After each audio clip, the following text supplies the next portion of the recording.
एक दिन गौतम बुद्ध अकेले ही भ्रमण कर रहे थे। एक व्यक्ति को बहुत ही दुखी और परेशान देखकर उन्होंने पूछा, क्यों भाई, क्या बात है? वह बोला, मैं बहुत ही गरीब हूँ और मेरे पास कुछ भी नहीं है। कुछ भी नहीं है? बुद्ध ने आश्चर्य से पूछा, तुम सच नहीं बोल रहे हो? नहीं, मैं आपसे ठीक कहता हूँ, मैं सचमुच में बहुत ज़्यादा गरीब हूँ और मेरे पास कुछ भी नहीं है। अच्छा, तो तुम एक काम करो, बुद्ध ने कहा, तुम्हारे पास 2 कान हैं, एक कान काटकर मुझे दे दो, मैं इसके बदले में 1000 सोने के सिक्के दूंगा। नहीं, मैं अपना कान नहीं दे सकता। तो अपनी 2 आँखों में से एक आँख ही दे दो, इसके बदले मैं तुम्हें 5000 सोने के सिक्के दे सकता हूँ। नहीं, मैं ऐसा भी नहीं कर सकता। अच्छा, तो एक हाथ ही दे दो 10,000 सिक्कों के बदले। जी नहीं, यह नहीं हो सकता। तब बुद्ध ने कहा, फिर तुम कैसे कहते हो कि तुम्हारे पास कुछ भी नहीं है? तुम्हारे पास 1 दूने 2 यानी 2000 से ज़्यादा के कान हैं, 5 दूने 10 यानी 10,000 से ज़्यादा सोने के सिक्कों की आँखें हैं और 10 दूने 20 यानी 20,000 से ज़्यादा सिक्कों के हाथ हैं। जब कान, आँख और हाथ का इतना मूल्य है तो पूरे शरीर का जाने कितना होगा? व्यक्ति चुप हो गया।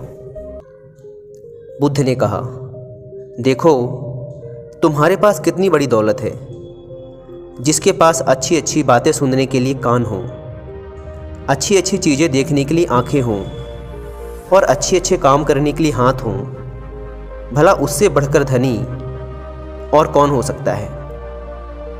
धन तो कोई भी इंसान इन सारी चीज़ों का सही उपयोग करके कमा सकता है, पर ये सारी चीज़ें होना दुनिया का सबसे बड़ा धन है। एक बार उस समय के मगध सम्राट अजातशत्रु गौतम बुद्ध के पास आए और बोले, बुद्ध, आपसे मिलने से पहले मैं एक निर्दयी और खूंखार सम्राट के रूप में प्रसिद्ध था। लोग मेरा नाम सुनते ही वैसे कांपने लगते थे।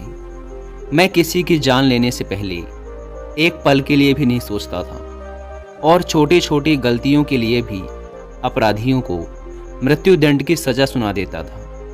लोग मुझे मृत्यु का दूसरा रूप मानते थे और पड़ोसी राज्य हमेशा इसी खौफ में रहते थे कि पता नहीं मैं कब उन पे हमला करके उन्हें बर्बाद कर दूं, जैसा मैंने वैशाली गणराज्य के साथ किया था। कोई भी राज्य मेरे खिलाफ षड्यंत्र रचने या मगध पे हमला करने के बारे में सोच भी नहीं सकता था।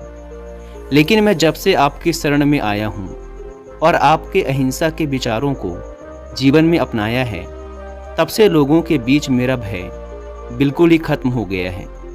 मेरे राज्य में अपराधियों की संख्या बढ़ गई है। रोज नित्य नए अपराध होते हैं। मेरे सेनापति और मंत्री मेरे और मेरे परिवार के खिलाफ षड्यंत्र रचते हैं। पड़ोसी राज्य मगध साम्राज्य की सीमाओं की जमीन पर कब्जा करने की कोशिश करते हैं और मगध के व्यापारियों के व्यापार में बाधा उत्पन्न करते हैं। सम्राट अजातशत्रु ने आगे कहा, बुद्ध, मैं आपके अहिंसा के विचारों को समझता हूँ, लेकिन मेरे मन में एक प्रश्न है। बुद्ध ने कहा, निसंकोच कहो। अजातशत्रु ने कहा, एक राजा का कर्तव्य है कि वो अन्याय के खिलाफ युद्ध करे, अपने राज्य के नियमों का प्रजा से सख्ती से पालन करवाए, लेकिन इसमें अहिंसा होगी, लोगों को दुख दर्द होगा, खून बहेगा। तो क्या एक अपराधी को दंड देना अनुचित है? क्या अपने राज्य के लिए, अपनी संपत्ति के लिए, अपने परिवार की सुरक्षा के लिए युद्ध करना गलत है? बुद्ध ने कहा, अजातशत्रु, इस प्रश्न का उत्तर देने से पहले मैं तुम्हें एक कहानी सुनाना चाहता हूँ। एक बार की बात है, एक गांव में एक बहुत ही विषैला सर्प रहता था। उसने ना जाने अब तक कितने ही लोगों को काट कर मौत के घाट उतार दिया था। वह जिस वृक्ष में रहता था, लोग उस वृक्ष के पास से गुजरने से भी डरते थे। बच्चे उसके नीचे खेलने के बारे में सोचते भी नहीं थे।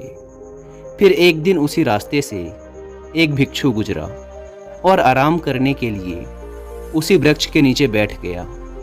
भिक्षु को बैठा देख सर्प उसे काटने के लिए नीचे आया, लेकिन सर्प को आता देख भिक्षु तनिक भी नहीं घबराया। वह पूरे शांत चित्त के साथ वहीं बैठा रहा। यह देख सर्प को बड़ा आश्चर्य हुआ। वह अपनी जीभ बाहर निकालते हुए बोला, मैं एक बहुत ही जहरीला सर्प हूँ, क्या तुम्हें मौत से डर नहीं लगता? भिक्षु ने कहा, मैं जीवन और मृत्यु से ऊपर उठ चुका हूँ, अब मुझे किसी भी चीज़ से डर नहीं लगता। भिक्षु ने सर्प को उपदेश दिया कि जो तुम कर रहे हो वो हिंसा है। तुम्हारे काटने से लोगों को बहुत पीड़ा होती है और कई बार तो उनकी मृत्यु भी हो जाती है। भिक्षु की बातें सुन सर्प के अंदर वैराग्य जागा। उसने निश्चय किया कि वो आज के बाद किसी को नुकसान नहीं पहुंचाएगा, किसी को नहीं काटेगा। सर्प अहिंसक हो गया है। सर्प ने काटना छोड़ दिया है। धीरे धीरे ये खबर पूरे गांव में फैल गई। इसके बाद लोगों ने सर्प से डरना ही छोड़ दिया। लोग उसे छेड़ते, बच्चे बेवजह ही उसके पूंछ में पैर रख देते, उसे पत्थर मारते, लेकिन सर्प किसी को नुकसान नहीं पहुंचाता। उसने कीड़े मकोड़ों को भी खाना छोड़ दिया था। रात में कुछ घास फूस खा लेता और सुबह आक्रमण का सामना करता। भूख और पीड़ा से वह बिल्कुल कमज़ोर हो गया था। उसका शरीर इतना घायल हो गया था कि गांव वाले उसे एक रस्सी से ज़्यादा और कुछ नहीं समझते थे। फिर एक दिन वही भिक्षु दोबारा उसी रास्ते से गुजरा। उसने सर्प की ये दुर्गति देखी तो बड़ा दुखी हुआ। सर्प को औषधि लगाते हुए उसने पूछा, तुम्हारी ये दुर्दशा कैसे हुई?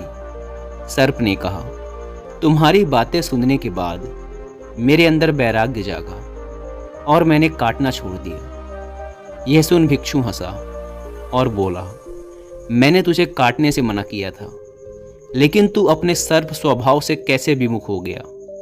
तूने फुसकारना क्यों छोड़ दिया? बुद्ध ने आगे कहा, किसी भी बात की अति, अहिंसा की भी अति अगर ध्यान से देखें तो हिंसक बन जाती है। अजातशत्रु, अपराधियों में तुम्हारा भय होना ही चाहिए और उन्हें उनके अपराध की सजा भी मिलनी चाहिए, परंतु ध्यान रहे, न्याय करने वाला अपनी निजी शत्रुता के कारण किसी को दंड ना दे, बल्कि अपराधी को उसके अपराध और दुष्कर्मों की सजा ही मिलनी चाहिए। यदि क्रोध, लोभ और ईर्ष्या बीच में आ जाएगी तो न्याय ना हो पाएगा। बुराई को भलाई से जीतो। यदि बुराई भलाई पर हावी होने लगी तो मनुष्यता का नाश होगा। यदि बुराई को हटाने के लिए युद्ध भी करना पड़े तो वो भी करो, लेकिन कभी भी उस युद्ध के कारण तुम स्वयं ना बनो।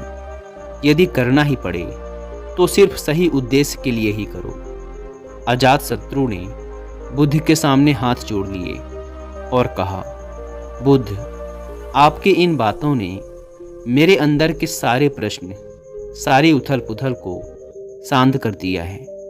धन्य हुए भाग्य मेरे जो आप मेरे जीवन में पधारे। इसके बाद अजातशत्रु बुद्ध से आज्ञा ले राजमहल वापस चले जाते हैं। दोस्तों, अगर आप गौतम बुद्ध के सिद्धांतों और उनके विचारों के बारे में डिटेल से जानना चाहते हैं तो इसके लिए आप कुकू FM पर हिंदी में एक बुक सुन सकते हैं जिसका नाम है बीइंग टू बिकमिंग बुद्धा। इसके अलावा आप एक बुक समरी भी सुनिए जिसका नाम है बुद्धास ब्रेन। कुकू FM के बारे में तो आप सब जानते हैं कि यह इंडिया का सबसे बड़ा ऑडियो बुक प्लेटफॉर्म है, जहां पर आप हज़ारों किताबों को ऑडियो फॉर्म में सुन सकते हैं, वो भी अपनी मनपसंद लैंग्वेज में। नॉर्मली इस प्लेटफॉर्म के 1 साल का सब्सक्रिप्शन पड़ता है 399 रुपीज़ का, लेकिन क्योंकि अभी टीचर्स डे सेल चल रही है इसीलिए सिर्फ 199 रुपीज़ में ही आपको 12 महीने की जगह पूरे 15 महीने का सब्सक्रिप्शन मिलेगा अगर आप यूज़ करते हैं कूपन कोड LEARN50। लेकिन ध्यान रहे दोस्तों, ये ऑफ़र 5 सितंबर रात 12 बजे तक ही वैलिड है।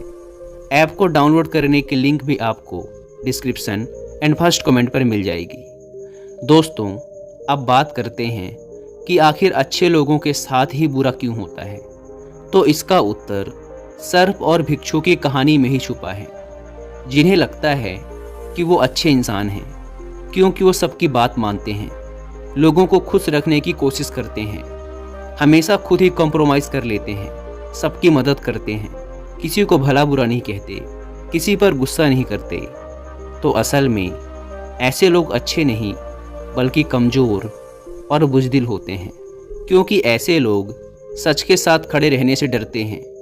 वो लोगों की नज़रों में अच्छा बनने और लोगों से अपनी तारीफ सुनने की कोशिश में गलत होता देखते हुए भी चुप रहते हैं, क्योंकि उन्हें इस बात का डर रहता है कि अगर मैंने उसके खिलाफ बोल दिया तो उससे मेरे संबंध खराब हो जाएंगे, मैं उसकी नज़रों में एक अच्छा इंसान नहीं रह जाऊंगा। ऐसे लोग अच्छा बनने की कोशिश में लोगों की हाँ में हाँ मिलाते रहते हैं, उनकी चापलूसी करते रहते हैं। ये कभी भी अपने अधिकारों के लिए डटकर लड़ नहीं पाते और हमेशा ही खुद की तरफ से कॉम्प्रोमाइज़ कर लेते हैं और फिर लोगों से कहते फिरते हैं कि मुझे संतुष्टि है, मेरे अंदर धैर्य है, इसीलिए मैं पीछे हट गया। लेकिन असल में ऐसा कुछ नहीं होता। ये बस अपनी बुज़दिली को ढकने और लोगों से सहानुभूति पाने के लिए ये गाना गाते फिरते हैं। ऐसे लोगों को लगता है कि इनकी ऐसी आदतों से लोग इन्हें पसंद करते हैं, इन्हें अच्छा इंसान समझते हैं, इनकी इज्जत करते हैं। लेकिन असल में ऐसा कुछ भी नहीं होता।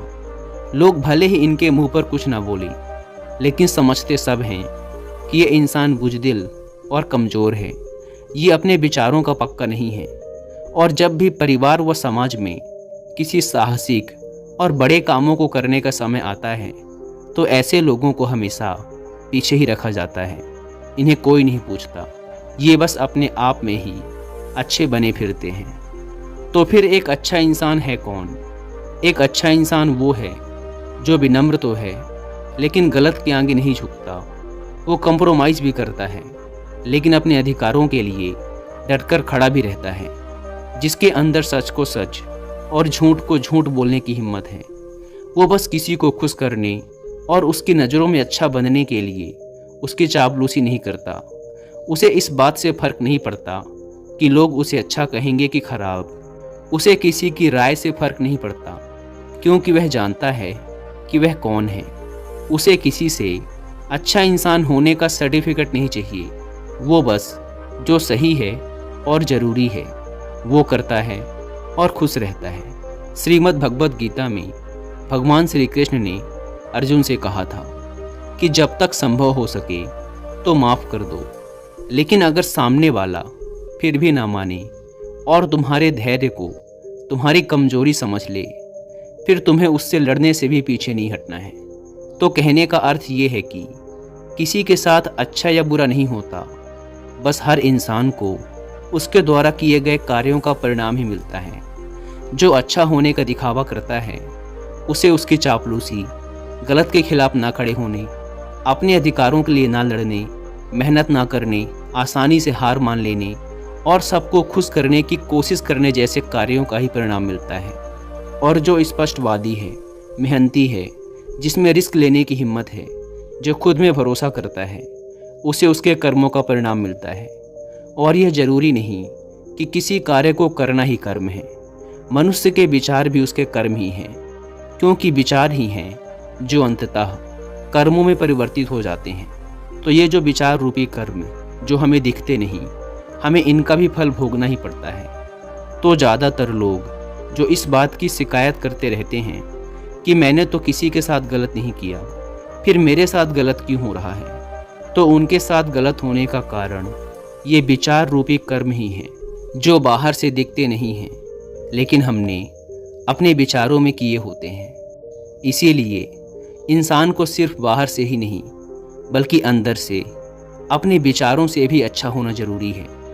और जो ऐसा है वो कभी भी अपने भाग्य को नहीं कोसता कि मेरे साथ ही बुरा क्यों हो रहा है, बल्कि वो अपने हर परिस्थिति की जिम्मेदारी खुद लेता है। दोस्तों, उम्मीद है कि आपको वीडियो पसंद आई होगी और कुकू FM ऐप पर being to becoming Buddha book की ऑडियो बुक को सुनना ना भूलें और टीचर्स डे सेल का फ़ायदा उठाने के लिए आप लर्न 50 कूपन कोड का इस्तेमाल भी कर सकते हैं। धन्यवाद।